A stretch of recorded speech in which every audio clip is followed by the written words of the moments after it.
Another day, another recap. Today we'll be diving into an action thriller movie titled Nobody. Without further ado, make sure to sit back, relax and enjoy the recap. The film opens with a scene where a handcuffed man, Hutch Mansell, visibly injured, reaches into his pocket and ends up pulling a tin of tuna out. He opens it and sets a small kitten on the table from inside his jacket. Across from him sit a woman and a man who are interrogating him. We then go back to Monday where Hutch goes about his daily life. Tuesday holds no difference either as he goes about his normal routine, working in his father-in-law Eddie's metal fabrication company, added with the usual training regiments. He comes home to find a pillow partition in between himself and his wife Becca. Every other day of the week goes back to his repetitious and boring lifestyle with a clear disconnection with his family including his 2 children. Week after week, his lifestyle continues until he hears his dog barking aggressively one night. After getting up to check it out, he inspects his daughter's room followed by his son. Proceeding to go down the stairs, he is surprised by intruders lurking in his house. Grabbing a golf club, he goes to call 911 but is caught by his unwelcome guests. They ask for his money and he offers them what he has. Finding out everything is in his bank account, they steal his watch as he notices a weird tattoo. Simultaneously, his son jumps one of the goons and tries grappling with him until his dad stops and orders him to do the same. He is then dog-shotted as Becca hears the commotion which panics the thugs long enough for them to make an escape. Once the cops arrive, Hutch contemplates whether he did the right thing by letting the intruders go. A policeman then asks him about the entire ordeal and once he reiterates what happened, they tell him he done the right thing. His family on the other hand just stare at him with disappointment. That night it drives a wedge between him and his wife as he makes his way down to the doghouse. He is then comforted by his daughter Sammy who goes to sleep the night with him. The next day he is back to his usual frustrating routine. This time though his son Brady sits with a black eye and is uninterested in conversing with his dad. Once he leaves, Becca reassures her husband telling him to have a good day. But it hasn't started the best and it doesn't stop when their neighbor Jim shows off his new Mustang while Hutch and his son just stand there and listen. As per usual, Hutch goes to work and is immediately confronted by his brother-in-law Charlie. Charlie proceeds to pull a gun on Hutch and laughs whilst letting him know that this weapon would have stopped the intruders and hands it over. Almost immediately, his father-in-law Eddie tells him he did the best thing possible by not antagonizing the intruders. He then proceeds by telling him the place is up for sale but expects a large offer to come his way. Inside his office, Hutch decides to turn on a radio to find himself talking to a man and is asked by the man to explain to him what happened. Hutch recounts last night's break-in and tells him the gun was empty and the man then understands why Hutch didn't retaliate. Before arriving home, Hutch goes on a detour to visit his elderly father David. Whilst his dad speaks, he stares at a family portrait which shows himself, his dad and his brother Harry, who was the same man he was talking to earlier. Hutch then arrives home and greets his family, but does not get a warm welcoming from his son. His daughter Sammy then tells her father her kitty cat bracelet is missing and thinks the intruders couldn't have possibly stolen that too. This then infuriates Hutch as he goes back and takes his father's FBI badge and finds a gun and bullets which he also takes. Hutch immediately travels downtown to a tattoo parlor, acting as an FBI agent looking for the tattoo he's seen on the intruders. He continues throughout the other tattoo parlors and is stopped at one of them when they call out his expired badge.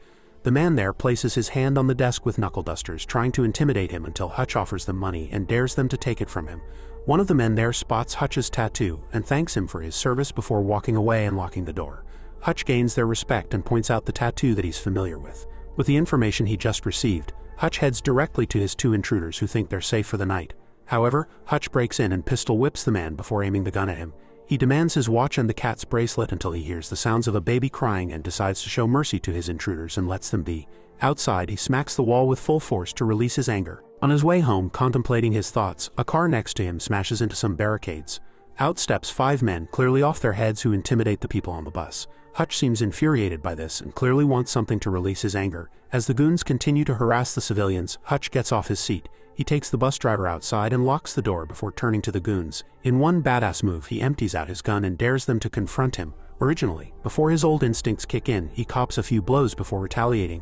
But he quickly shows them he is no pushover and takes them out one at a time. A knife is pulled on him and he is stabbed. Nonetheless, he keeps on going, and his rage keeps him standing upright, making sure these thugs are taught a lesson.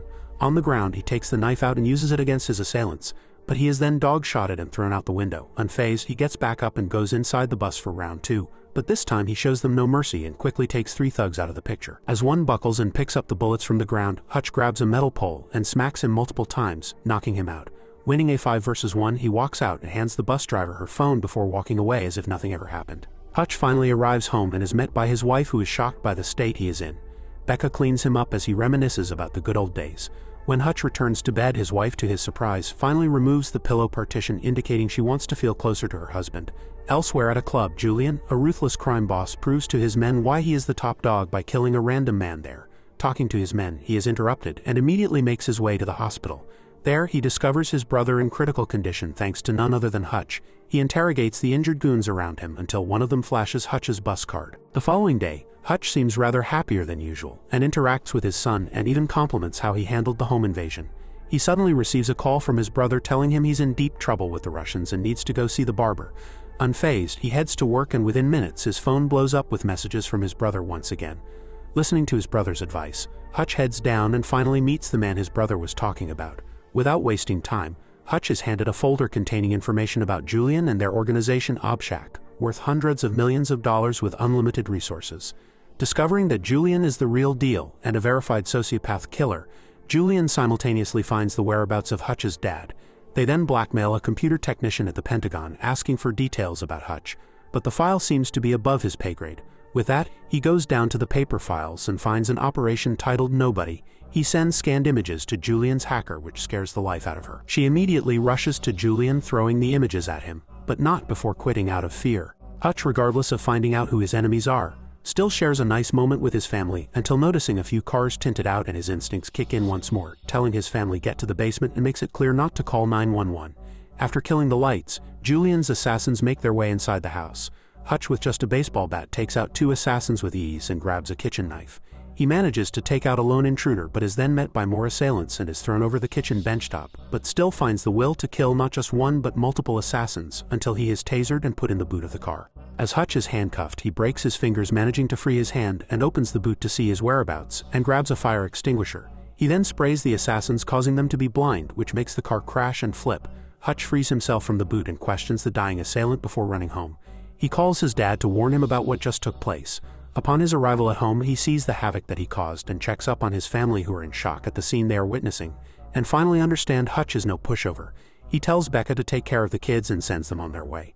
Hutch proceeds to pull out gold bullions, then takes a seat conversing with an injured assassin while the rest are dead. He explains to him about an old job which he was ordered to kill a man, but instead of killing him, Hutch decided to listen for the first time and actually releases him. When he checks on the man 1 year later to see if he made the right choice, he finds the man happily married with 2 kids, and from that day forward, Hutch quit his work to have the same thing. Hutch then sets light to his house, causing it to explode, and on his way out, he notices his cocky neighbor's car and decides to steal it. As Hutch's dad sits at the nursing home pretending to be asleep, assassins make their way into his room, but he ends up pulling out a gun and shooting both the assailants. The gold bullions are then thrown by Hutch to his father-in-law's desk, offering it for the workshop. His brother-in-law tries to get cocky but ends up getting whacked, causing him to shut his mouth. Eddie then agrees to the proposition. The following day, Hutch gets ready for war as he transforms the fabric shop into a fortress. His brother calls him crazy, but Hutch says they came after my family. So instead, he makes the first move and drives to the Obshak, taking out all the bodyguards as he is strapped to the T. The guards try to attack him, but he shows no signs of fear and doesn't let anyone stop him from accomplishing his goal, which is to break and burn the entire criminal organization. As Julian is on stage performing, he looks down to find Hutch sitting there casually without a care in the world. Julian confronts him, telling him he's got some nerves being here as his goons pull out. Hutch then reveals the claymore, which causes the boss to order his men away. Hutch shows that he burned down everything Julian owns, and the reaction is as you'd expect. Hutch tells him it's only fair as his thugs broke into his house. He then offers Julian a truce and wants all business to be done between them, and gives him some time to think about it. Hutch then proceeds to make his way to the car in the hope that they will give in to his plan and attack him. As he takes off, he gives Julian a death stare as Julian shoots at him and the chase is on. His thugs continue to chase and shoot at Hutch, but he fires back as the Russians are continuously spraying at him, and in the process flips one of the men's cars, and this frustrates Julian. Arriving at the fabric shop, Hutch sees the group of assassins making their way in and start firing at each other, and just when it seems like he is outnumbered, his brother appears with a sniper taking out the enemies, whilst his dad comes from behind with a shotgun blasting the Russians. The gun battle's continuous as they keep blasting at each other until one of Hutch's grenades go off, taking out many assailants. His brother appears also engaging in the gunfight, taking them on one by one. They try to fight him back and do a decent job until he gets a collateral kill. Hutch and his dad proceed to keep on killing Julian's men and take out many of them as they go on a rampage. Hutch's dad also sets off traps that his son laid out, making sure he finishes off his enemies. The family trio continue to shoot every person in their sight and seem to be enjoying teaming up together as they go back to back to back, leaning on each other as a family until Julian arrives and they leap out of the way, taking cover. Julian is angrily screaming at Hutch whilst shooting at them. All of a sudden, Hutch pulls out a claymore and attaches it to a shield, charging at Julian and pulling the pin, eventually blowing up Julian in the process. Hutch is then helped up by his brother and is reunited with his dad and brother as he appreciates what they've done for him. Sirens then sound in the distance as Hutch tells his family to leave and tells them he will handle it. While waiting for the cops, he makes a phone call to Becca telling her thank you for everything and wants to start a new life with her and the kids. When questioned by the detectives on who he is, he replies saying nobody. Simultaneously, the detectives receive a phone call from their higher-ups saying Hutch is to be immediately released. 3 months later, Hutch walks into his new home with his wife, who seems to be in good spirits. Weirdly enough, Hutch gets a call from the real estate agent's phone and is asked if he wants to be on another mission. In an end credit scene, Hutch's dad and brother argue on their kill count. In the back of their caravan is a literal armory, and that's the end. Thanks for watching. If you enjoyed this action-packed thriller, make sure to smash that like button and I'll catch you on the next one.